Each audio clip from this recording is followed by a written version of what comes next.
Problem solving is fun. Today I'm talking to Mats Sjögren. Hi.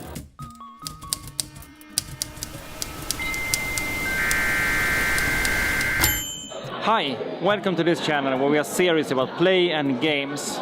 And today I want to talk about problem solving, which of course is not about play and games. But according to Mats, it's about fun. So first, Mats, who are you? What do you do? I work at the communications department at the university, and I have a side business where I do all kinds of things, illustrations, consulting in software development and all sorts of things. Yeah. And I understand that both in your daytime job and your evening time job, so to speak, in both situations, you do a lot of problem solving. I understand this is one of the things that you really care about. Can you explain a bit further about that? I've learned as much about myself that if I am confronted with a really tricky problem, it can be chaos, it can be a bad environment, it can be almost anything, and I will still have the energy to keep working. But if it's not an interesting or a challenging problem, the rest of all things surrounding the job must be so much better. So, but what I hear from that is, for you, problem solving is a form of creativity. Yeah. And it's a creative outlet. Yeah. So where does the inspiration come from? Well, from the problem, so you have to start working with that. Yeah. If it's not a problem, it's just something that needs to be done. Yeah. Then it's work. And I also recognize this. There needs to be a bit of a struggle, or I need to have to put my soul into things to really work for it. Yeah. I guess this takes time. Since you're working with problems, yeah.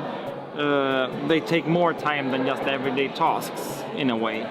But the problem can be you have no time, no budget, and we need something excellent. Yeah. That's a challenging problem. Yeah. So it's not only about kind of sitting down and thinking about something deeply. No. But I need to know what it is. But I have two very different jobs I did for a friend involving magic tricks. And one of them was we have basically no time. We needed, I think it was 20 illustrations in 1.5 weeks or something like that. I basically said I need a bit of time to figure out how we're gonna do this. So I'll let you know tomorrow if it's possible for me to do it.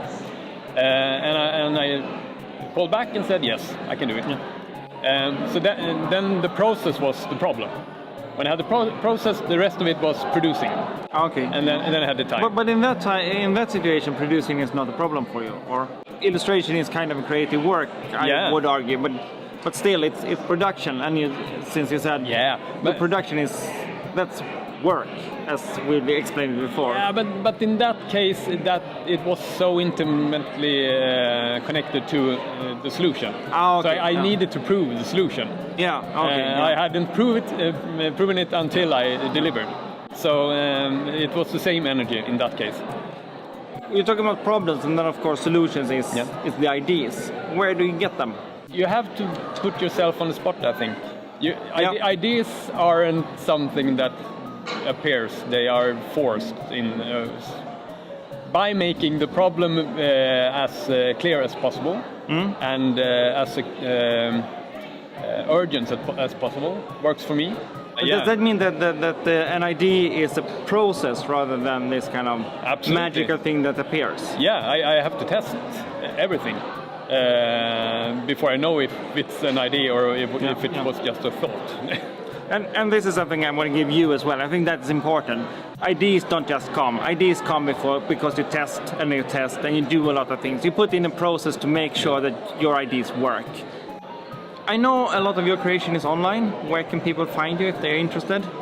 Mats Sjögren.se, Mozart with an S, and .se works as well. Yeah. It will be in the description below. So I hope this gave you some good ideas about how to get ideas. And if it was useful for you, do check another video. I think I have one over there. So go check that one out, and thank you for watching. I will see you in the next one.